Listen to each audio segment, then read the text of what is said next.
Okay, literally just walked onto the ship not even 5 minutes ago.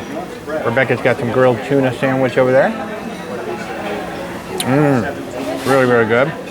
And I got my surf and turf right off the bat. I didn't even waste any time. So this is lobster and filet on a sandwich. This is all included, people. I didn't pay anything extra for it, as I lose lobster. All right, there we go. I need a napkin badly. So we're sitting out here in the Waves Cafe. Is that what this is called? Waves Grill.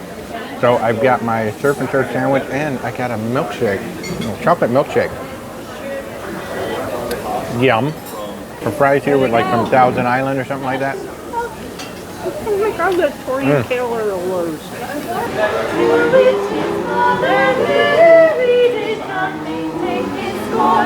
Oh, tidings of comfort and joy, comfort and joy, oh, tidings of comfort and joy. Yay! Fun way to start on Oceania. Nice, casual, quick, quiet, and easy lunch. Cheers, everybody.